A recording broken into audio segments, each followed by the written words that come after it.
Friends, स्वागत है हमारे यूट्यूब चैनल पे। आज इस वीडियो में बिहार पुलिस का प्रैक्टिस सेट नंबर 70 देखने वाले हैं। बिहार दरोगा का प्रैक्टिस सेट स्टडी क्रैप जो चैनल है मेरा, उसी पे भी चल रहा है। उसे आप लोग 3 महीने के लिए सब्सक्राइब कर लें। उसे बाद में अनसब्सक्राइब भी कर सकते हैं, क्योंकि अभी बिहार दरोगा का प्रैक्टिस सेट उसी चैनल पर चल रहा है। चलिए इसे स्टार्ट करते हैं। फर्स्ट नंबर क्वेश्चन को देखते हैं। फर्स्ट नंबर क्वेश्चन दिया गया है, सुमति शब्द का विलोम है। सुमति शब्द का विलोम शब्द क्या हो जाएगा? क्रूर हो जाएगा, कुमति, सम्मति या मूर्ख।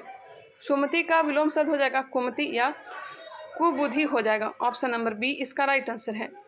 नेक्स्ट है, दिए गए वाक्य में रेखांकित खंड को प्रतिस्थापित करने के लिए उपयुक्त विकल्प का चयन करें। श्याम ईश्वर में विश्वास नहीं करता है। श्याम जो है ईश्वर में विश्वास नहीं करता है। जो ईश्वर में विश्वास नहीं करता उसे क्या कहते हैं? उसे कहते हैं नास्तिक। क्या कहते हैं? नास्तिक कहते हैं। Option number C. निराकार का अर्थ होता है जिसका कोई आकार नहीं होता है।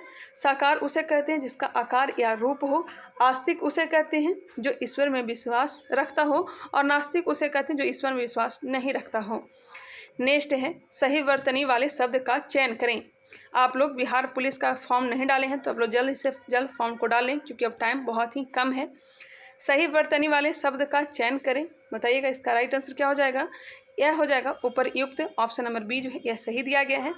9 2 11 होना। 9 2 11 होना मुहावरे का अर्थ क्या है? यह हो जाएगा भाग जाना। भाग जाना हो जाना। 9 2 11 होना भाग जाना या फरार हो जाना होगा। ऑप्शन नंबर ए इसका राइट आंसर होगा। हालांकि इसका राइट आंसर बी दिया गया है, जो कि गलत है। सही वर्तनी वाले शब्द का चयन करें। इसमें से कौन सा सही दिया गया है? यह हो जाएगा चिकनाहट। चिकनाहट ये गलत है। चिकनाहट ए होना चाहिए। ऑप्शन नंबर बी होना चाहिए। ऑप्शन नंबर बी इसका राइट आंसर होना चाहिए। चिकनाहट इस तरह से लिखाता है। इसका आंसर ऑप्शन नंबर सी दिया गया है, जो कि गलत है। बी होगा। नेक्स्ट है, इंग्लिश से है। 6 नंबर प्रश्न का आंसर हो जाएगा option number A 7।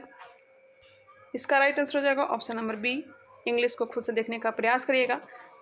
Question number 8 का आंसर है ऑप्शन नंबर डी। किस क्षेत्रफल का 66.67% 15 वर्ग मीटर होगा? इसका राइट आंसर दिया गया 22.5 वर्ग मीटर।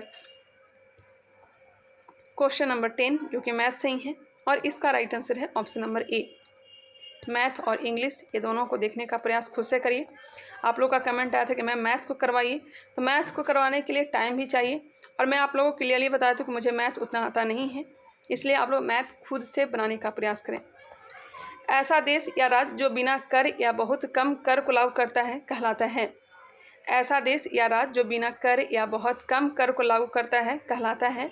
यह कहलाता है tax haven. Tax haven. Next है, हृदय योजना के तहत निम्नलिखित में से कौन सा शहर शामिल नहीं है? हृदय योजना के तहत निम्नलिखित में से कौन सा शहर है जो शामिल नहीं है? तो मदुरै नहीं है, जो कि वाराणसी, पुरी, अमरावती यह सब शामिल है। नेक्स्ट क्वेश्चन है, मूल रूप से भारत के संविधान में कितने अनुच्छेद हैं? मूल रूप से पूछा गया है, तो हो जाएगा 395 अनुच्छेद, 22 भाग हैं, 8 अनुसूचियाँ थीं, लेकिन वर्तमान में अनुसूची की संख्या कितनी है? तो यह 12 है। नेक्स्ट क्वेश्चन है, और अभी वर्तमान में भाग की संख्या 25 हो गई है, और अनुच्छेद 448 हो चुकी है। नेक्स्ट क्वेश्चन है, भारतीय संविधान की मसौदा समिति के अध्यक्ष कौन थे? मसौदा समिति के अध्यक्ष कौन थी? तो डॉक्टर भीमराव अंबेडकर। डॉक्टर भीमराव अंबेडकर प्रारूप समिति। इसकी स्थापना 29 अगस्त 1947 को की गई थी। इसमें 7 सदस्य थे। कौन कौन थे?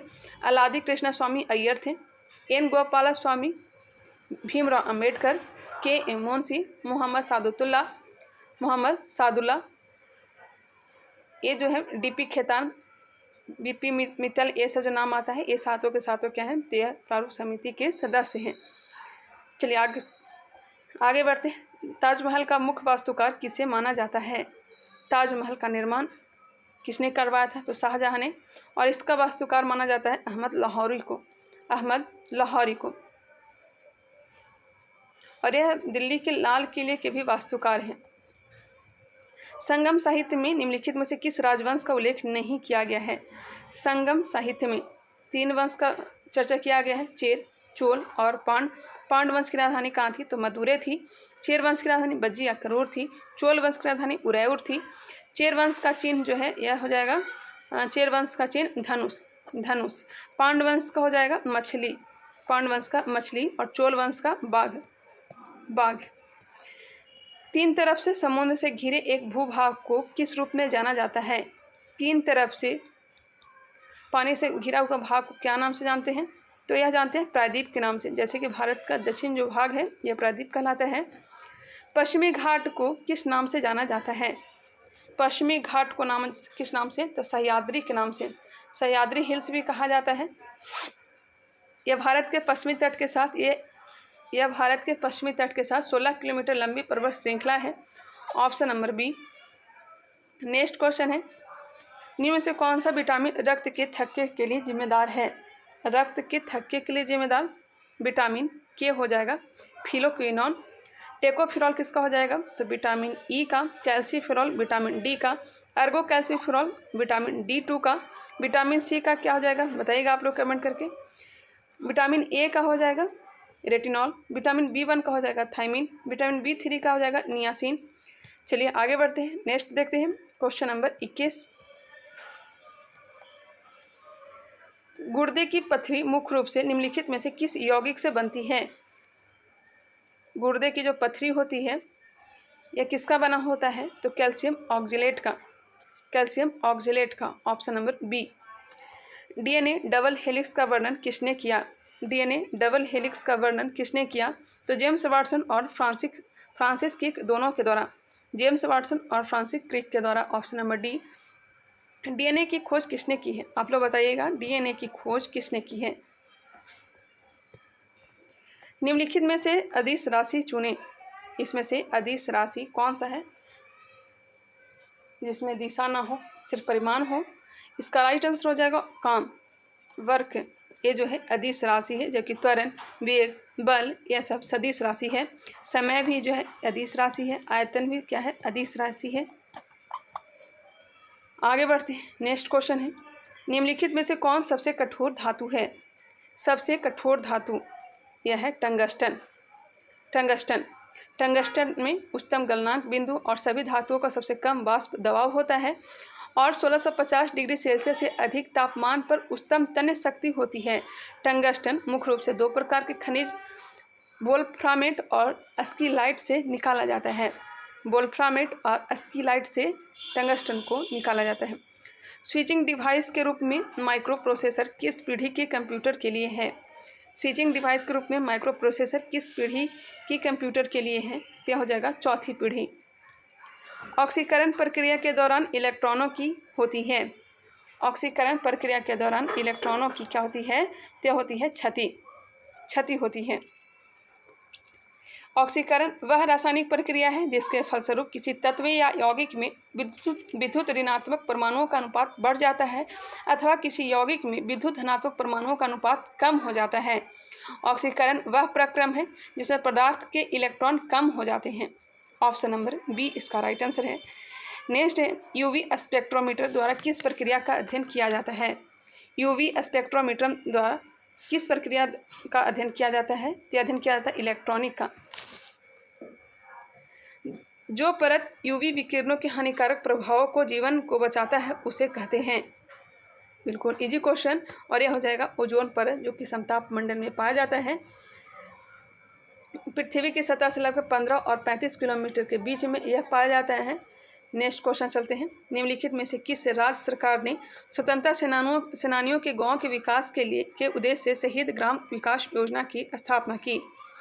किस राज्य सरकार ने स्वतंत्रता सेनानियों के गांव के विकास के उद्देश्य से शहीद ग्राम विकास योजना की स्थापना की? शहीद ग्राम विकास योजना की स्थापना किस राज्य ने की है? यह हो जाएगा झारखंड राज्य ने।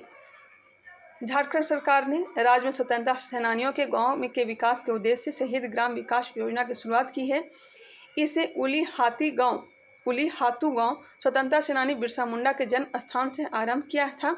इस योजना के तहत कई जनजातीय स्वतंत्रता सेनानी के गांव विकसित किए जाएंगे और उनके निवासियों को बुनियादी सुविधाएं मुहैया कराई जाएगी। सबसे पहले किसने यह खोजा कि पृथ्वी सूर्य के चारों ओर चक्कर लगाती है? पृथ्वी है जो सूर्य के चारों ओर चक्कर लगाती है, यह खोजा था सबसे पहले कोपरनिकस ने। जबकि दीर्घवृत्ताकार रूप में घूर्णन करती है, चक्कर लगाती है, यह कहा था केपलर ने। गति का नियम दिया था केपलर ने। यहाँ पे मिसप्रिंट हो चुका है। इनमें से उद्देशिका का कौन सा शब्द हमें एक परिवार के सदस्य होने की भावना को प्रदर्शित करता है? इनमें से उद्देशिका का कौन सा शब्द हमें एक परिवार के सदस्य होने की भावना को प्रदर्शित करता है? इसको ऑप्शन दिया गया है न्याय, प्रजातंत्र, भाईचारा, समानता। इसका राइट आंसर हो जाएगा भाईचारा। बंधुत्व होना चाहिए, बंधुत्व। नेक्स्ट क्वेश्चन है प्रसिद्ध, यहाँ पे भी मिसप्रिंट है, प्रसिद्ध नवकलेश्वर त्यौहार। यहाँ पे लिखा गया है प्रसिद्ध नवकलेश्वर त्यौहार निम्नलिखित में से किस राज्य के अंतर्गत आता है? नवकलेश्वर त्यौहार जो आता है यह आता है उड़ीसा में। नवकलेश्वर त्यौहार उड़ीसा में मनाया जाता है। शरद जोशी सम्मान किसके लिए प्रदान दिया जाता है? शरद जोशी सम्मान किसके लिए प्रदान किया जाता है? यह प्रदान किया जाता है व्यंग और निबंध के लिए। व्यंग और निबंध के क्षेत्र में शरद जोशी सम्मान दिया जाता है। पुस्तक खुल्लम खुल्ला के लेखक कौन हैं? खुल्लम खुल्ला पुस्तक के लेखक कौन है? ये हो जाएंगे ऋषि कपूर। गेला छठ खेल किस राज्य से संबंधित है? गेला छठ खेल किस राज्य से संबंधित है? ऑप्शन है मिजोरम, असम, त्रिपुरा या अरुणाचल प्रदेश। यह हो जाएगा त्रिपुरा। एक दल चयनित होने के बाद दूसरे दल में शामिल होने को क्या कहते हैं? एक दल चयनित होने के बाद दूसरे दल में शामिल होने को क्या कहते हैं? उसे कहते हैं दल बदल। और दल बदल की चर्चा किसमें है? अनुसूची 10 में है। सुप्रसिद्ध संस्कृत नाटक अभिज्ञान शाकुंतलम किसने लिखा था? अभिज्ञान शाकुंतलम किसने लिखा है बताइएगा? मेघदूतम, कुमार संभवम, ऋतु संहार, विक्रमोर्वशीयम, मालविका अग्निमित्रम, रघुवंशम, ये सब संस्कृत भाषा में लिखी गई है और यह सब कालिदास की है। ऑप्शन नंबर बी कौन कौन सा है तो याद रखिएगा, मेघदूतम, ऋतु संहारम, कुमार संभवम, विक्रमोर्वशीयम, मालविका अग्निमित्रम, रघुवंशम। क्लियर, आगे बढ़ते हैं। अति प्राचीन वट वृक्ष जिसे गीता ज्ञान से संबंधित माना जाता है कहाँ है? अति प्राचीन वट वृक्ष जिसे गीता ज्ञान के से संबंधित माना जाता है यह कहाँ है? तो हो जाएगा ज्योतिश्वर जो है हरियाणा के कुरुक्षेत्र जिले में स्थित है। यह एक हिंदू तीर्थ है। यहाँ एक बरगद का वृक्ष है जिसके बारे में मानता है कि इसी वट वृक्ष के नीचे कृष्ण ने अर्जुन को उपदेश दिया था। हेनसांग के अनुसार 6ठी शताब्दी में सबसे अधिक बौद्ध मठ किस स्थान पर थे? सबसे अधिक बौद्ध मठ हेनसांग जो कि 629 ईस्वी में भारत आया था। 629 से लेकर के 645 तक भारत रहा था और यह जो आया था यह आया था हर्षवर्धन के दरबार में। और इसका राइट आंसर हो जाएगा ऑप्शन नंबर सी। इसका सी राइट आंसर हो जाएगा। हेनसांग के अनुसार 6ठी शताब्दी में सबसे अधिक बौद्ध मठ किस स्थान पर थे? तो थानेसर में। एक बार कंफर्म कर लेते हैं। हर्षवर्धन के समय विख्यात चीनी यात्री हेनसांग भारत आए। बौद्ध धर्म के विषय में विस्तृत जानकारी प्राप्त करने के उद्देश्य से 630 ईस्वी में भारत आया, नहीं 629 में आया है, आप लोग डेट याद रखिएगा। और भारत में वह 644 ईस्वी तक रहा। वह भारत में 16 वर्षों तक रहा था, जिसमें 6 वर्ष नालंदा में शिक्षा ग्रहण की थी। शिक्षा ग्रहण भी किया था और पढ़ाने का भी काम किया था। प्रमुख विवरण इसका है। हर्ष को उसने वैश्य जाति का बताया। इन्होंने कहा कि हेनसांग ने बताया कि हर्षवर्धन जो है यह वैश्य जाति का है। हर्ष को उसे शिलादित्य के नाम से संबोधित किया। उसने सिंध व मतिपुर के राजाओं को क्षुद्र बताया। उसने क्षुद्रों को कृषक बताया। उसके समय में नालंदा के प्राचार्य कौन थे? शिलभद्र थे। हेनसांग ने कन्नौज की धर्मसभा व प्रयाग की महामोच परिषद का भी वर्णन किया। हेनसांग के अनुसार हर्ष ने कश्मीर से गौतम बुद्ध का दांत लाकर कन्नौज के निकट संघाराम में स्थापित किया। हेनसांग के अनुसार सर्वाधिक मठ थानेश्वर में स्थित था। बिल्कुल राइट आंसर हो जाएगा ऑप्शन नंबर सी। इसमें थोड़ा मुझे डाउट लग रहा था। नेक्स्ट है, कवि वान भट्ट ने सम्राट हर्ष का जीवन चरित्र अपने किस ग्रंथ में किया है? वान भट्ट जो कि हर्षवर्धन के दरबारी कवि था और इसका राइट आंसर हो जाएगा option number A Harshacharita. Harshacharita इसका राइट आंसर हो जाएगा। हालांकि हर्षचरित्र और कदम्बरी दोनों रचित है वान भट्ट के द्वारा। नागानंद, रत्नावली और प्रियदर्शिका जो रचित है यह हर्षवर्धन के द्वारा रचित है। और सीयूकी जो है यह हेन स्वांग के द्वारा रचित पुस्तक है। सिपाही विद्रोह हुआ था, सिपाही विद्रोह यह हुआ है 1857 ईस्वी में। एक और सिपाही विद्रोह हुआ था शायद 1824 ईस्वी में। 1857 के सिपाही विद्रोह के दौरान मुगल शासक बहादुर शाह जफर को किसके द्वारा गिरफ्तार किया गया था? आप लोगों को पता होगा कि अंतिम मुगल शासक बहादुर शाह जफर द्वितीय था। इसे गिरफ्तार करके कहाँ भेज दिया था? तो रंगून भेज दिया था, म्यांमार के रंगून में भेज दिया था। उसका मकबरा वहीं है और इसे गिरफ्तार किया था कैप्टन हैडसन ने, कैप्टन हैडसन ने। Option number A. और इसे कहाँ से गिरफ्तार किया गया था? तो दिल्ली में ही हुमायूं की कब्र से इसे गिरफ्तार कर लिया गया था। उसी के कब्र में छुपा हुआ था, ऐसा नहीं कि कब्र में दफनाया गया था। नेक्स्ट क्वेश्चन चलते हैं। जिनके हृदय में ममता नहीं है उनके लिए एक शब्द, जिनके हृदय में ममता ही ना हो उसे क्या कहते हैं? अनेक शब्दों के लिए एक शब्द, उसे कहते हैं निर्दय, निर्मय कहते हैं, निर्मम कहेंगे। ऑप्शन नंबर हो जाएगा सी, निर्मम कहेंगे, निष्ठुर कहेंगे। जो सब कुछ करने की क्षमता रखता हो के लिए एक शब्द है, जो सब कुछ करने की क्षमता रखता हो वो हो जाएगा सर्वशक्तिमान, सर्वशक्तिमान। राजा का पर्यायवाची शब्द है भूदेव, महीप, देवता, भूमिसूर। राजा का पर्यायवाची शब्द तो नरेंद्र हो जाएगा, भूप हो जाएगा, अवनीश, नरपति, महिपाल, महीप, यह सब राजा का पर्यायवाची शब्द है। ऑप्शन नंबर बी हो जाएगा। नेक्स्ट क्वेश्चन है मैथ से इंग्लिश से ही, select the most appropriate antonyms of the word. इसका राइट आंसर हो जाएगा ऑप्शन नंबर सी, देख लीजिएगा 47। इसका राइट आंसर हो जाएगा option number B, select the correctly spelled word. सही मीनिंग को पहचाना है, ऑप्शन नंबर बी हो जाएगा 49। इसका राइट आंसर हो जाएगा ऑप्शन नंबर बी। 50 का आंसर हो जाएगा ऑप्शन नंबर सी। 51 का हो जाएगा ऑप्शन नंबर बी। निम्नलिखित में से किस आंदोलन से 1857 के प्रथम स्वतंत्रता संग्राम के बाद पहली बार ब्रिटिश राज की नींव तक हिल गई थी? किस आंदोलन से 1857 के प्रथम स्वतंत्रता संग्राम के बाद पहली बार ब्रिटिश राज की नींव तक हिल गई थी? तो हो जाएगा असहयोग आंदोलन। 1 अगस्त 1920 को प्रारंभ की गई थी और चौरी चौरा हत्याकांड के कारण इसे समाप्त कर दिया गया था। इसका राइट आंसर लेकिन होना चाहिए ऑप्शन नंबर डी दिया गया है। किस आंदोलन से प्रथम स्वतंत्रता संग्राम पहली बार ब्रिटिश राज की नींव तक हिल गई थी? ऑप्शन के अनुसार असहयोग आंदोलन होगा। ऐसे इसका राइट आंसर होना चाहिए था खिलाफत आंदोलन, लेकिन इसका राइट आंसर असहयोग आंदोलन है। ठीक करिएगा, इसको आप लोग कंफर्म भी एक बार करेंगे। स्वदेशी आंदोलन 1905 में हुआ था। होम रूल लीग आंदोलन 1916 में, बाल गंगाधर तिलक और एनी बेसेंट, और रॉलेट सत्याग्रह मार्च 1919 में। असहयोग आंदोलन 1 अगस्त 1920 में। ऑप्शन के अनुसार डी ही टिक कर सकते हैं।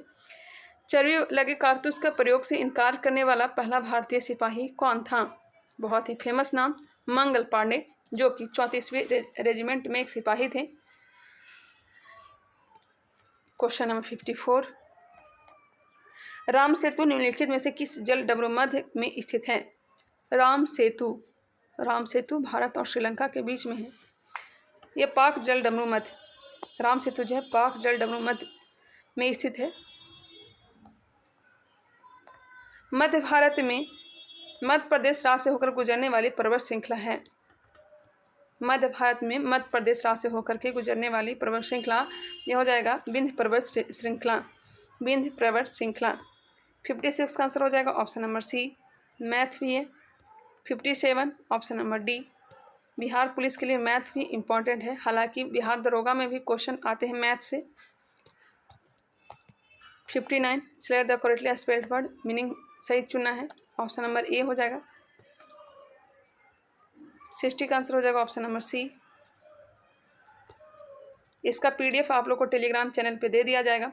सारे पीडीएफ दे दिए गए हैं, एक आध दो पीडीएफ अभी नहीं दिया गया है, उसे भी मैं डाल दूंगी। अर्थ शब्द का विलोम शब्द है, अर्थ शब्द का विलोम शब्द है,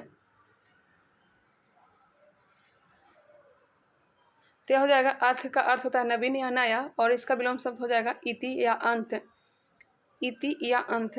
रिक्त स्थान को भरने के लिए उपयुक्त शब्द का चयन करें। मैं आपका सदैव आभार मानता रहूँगा। मैं आपका सदैव, या फिर क्या फील होगा, मैं आपका आजकल आभार मानता रहूँगा, अतीत कभी। ऑप्शन नंबर ए ही होगा, मैं आपका सदैव आभार मानता रहूँगा। क्वेश्चन नंबर 64, ये भी मैथ से ही प्रश्न है और इसका राइट आंसर दिया गया है option number B.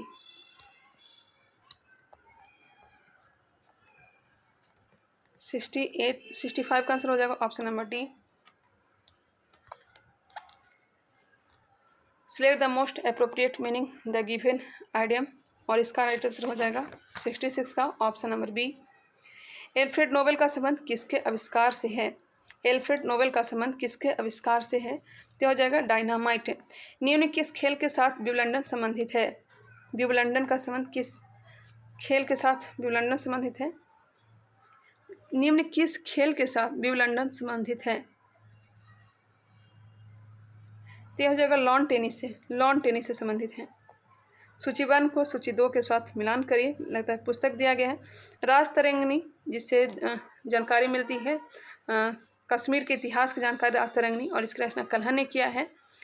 The language of political Islam, the language of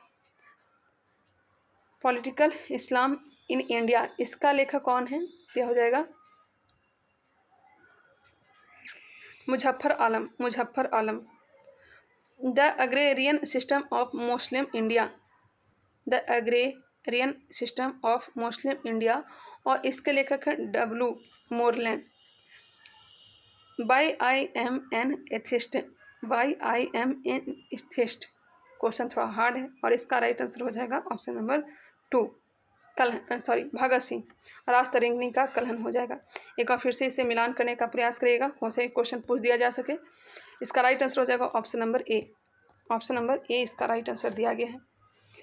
चलिए आगे बढ़ते हैं। संयुक्त राष्ट्र के मानवाधिकार उच्चायुक्त कार्यालय कहाँ स्थित है? संयुक्त राष्ट्र के मानवाधिकार उच्चायुक्त का कार्यालय कहाँ स्थित है? तो यह स्थित है कहाँ? जिनेवा में। इसकी स्थापना अप्रैल 2006 में की गई थी। क्वेश्चन नंबर 21, किस वर्ष में भारत की पहली समाचार एजेंसी पीटीआई पंजीकृत हुई थी? भारत की पहली समाचार एजेंसी पीटीआई पंजीकृत हुई थी 1947 में। Press trust of India Bharat की एक प्रमुख संचार संस्था है। भारत विश्व का विशालतम लोकतांत्रिक प्रजातंत्र है। इसकी प्रथम लोकसभा कब आयोजित की गई थी? प्रथम लोकसभा कब आयोजित की गई थी? तो 13 मई 1952 को, 13 मई 1952 को। नेक्स्ट क्वेश्चन है, संयुक्त राष्ट्र का मुख्यालय स्थित है? संयुक्त राष्ट्र का मुख्यालय कहाँ स्थित है?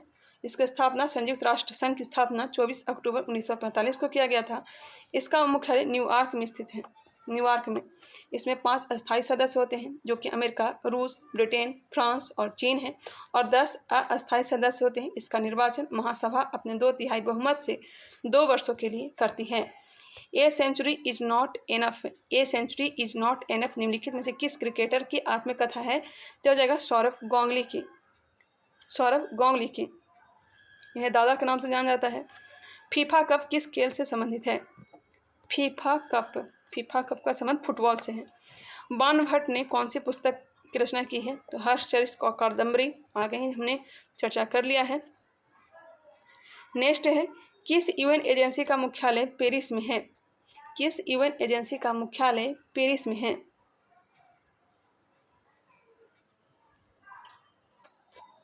यूनेस्को, यूनेस्को का मुख्यालय पेरिस में है। इसकी स्थापना 16 नवंबर 1945 को किया गया था।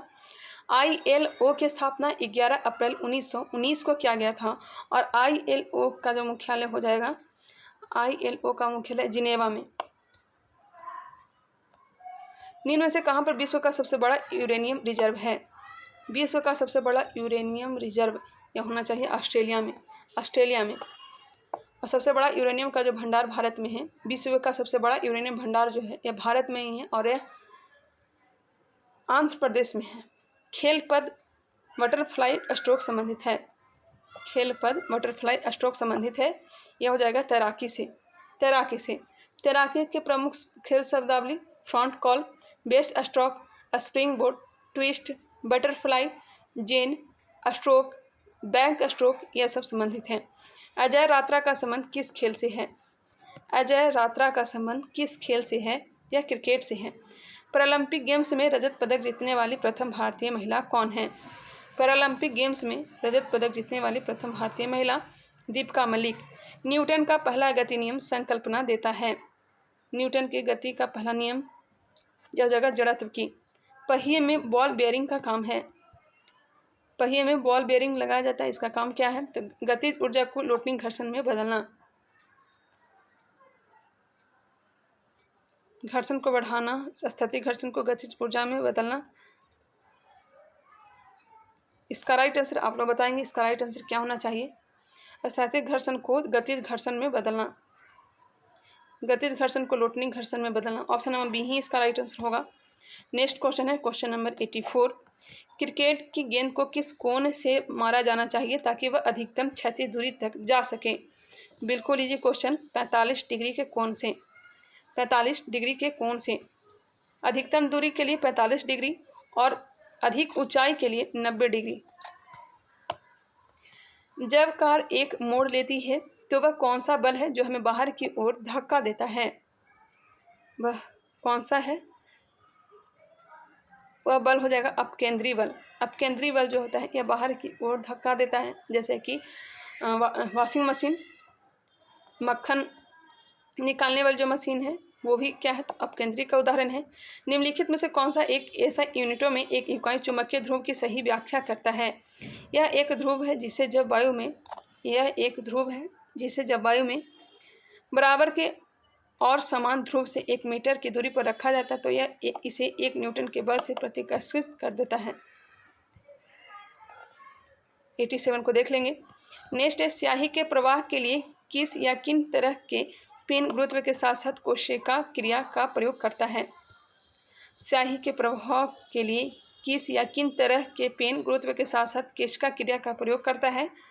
तो हो जाएगा फाउंटेन पेन।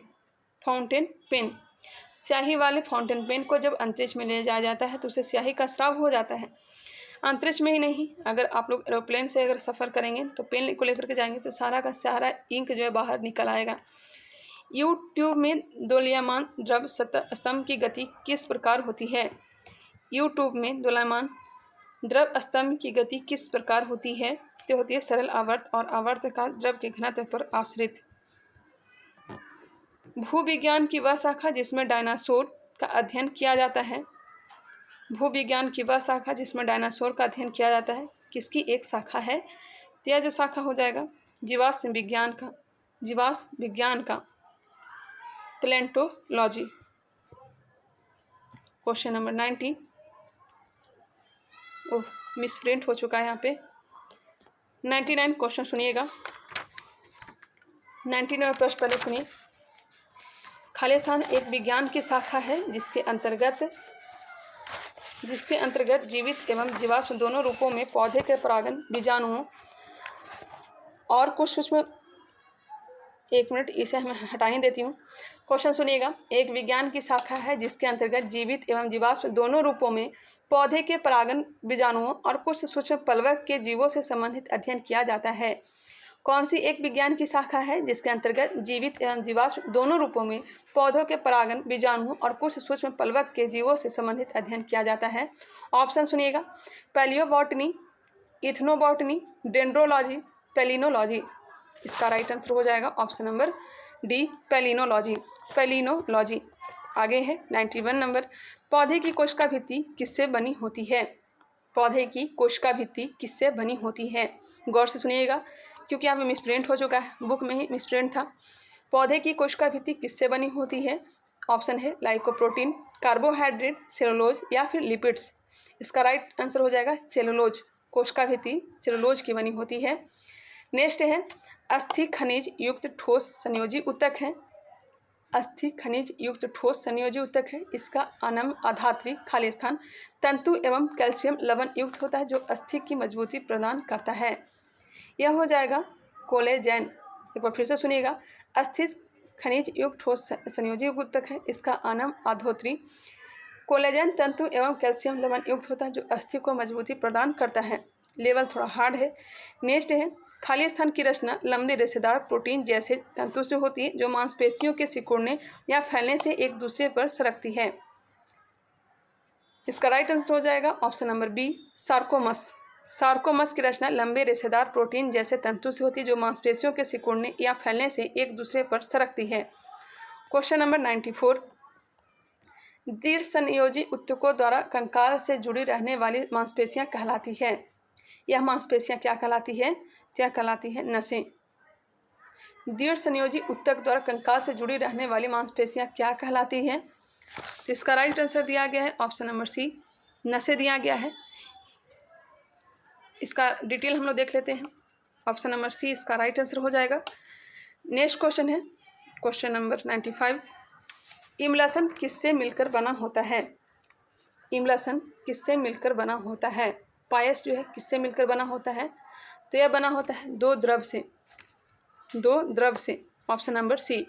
वे कोलाइट जिसमें परिक्षिप्त या परिक्षेपण दोनों प्रवस्थाओं में द्रव होता है उसे पायस कहते हैं। ये दो अमिश्रणीय द्रवों के मिलने से बनता है जैसे कि दूध, मक्खन आदि। नेक्स्ट, एक कमरे के तापमान पर एक फ्लास्क में दो अभिकारक गैस के बुलबुले उत्पन्न कर रहे हैं जो चूने के पानी को दूधिया कर देते हैं। ये अभिकारक क्या हो सकते हैं? चूने के पानी को दूधिया कर देते हैं, ये अभिकारक हो सकते हैं मैग्नीशियम कार्बोनेट और हाइड्रोक्लोरिक अम्ल। Option number B. Question number 97, निम्नलिखित में से कौन रासायनिक अपक्रिया नहीं है? रासायनिक अपक्रिया नहीं है। कागज का जलना रासायनिक अपक्रिया है। भोजन का पचना ये भी रासायनिक अपक्रिया है। पानी का भाप में बदलना यह जो है भौतिक परिवर्तन का उदाहरण है और यही क्या है? राइट आंसर है। कोयले का जलना, किसी भी चीज़ का जलना जो है रासायनिक परिवर्तन का उदाहरण है। किसके जल उपचार में फेरस सल्फेट का प्रयोग किया जाता है? किसके जल उपचार में फेरस सल्फेट का प्रयोग किया जाता है? यह जगह स्कंदक सहाय। किसी तत्व के रासायनिक गुण निम्नलिखित में से कौन तय करता है?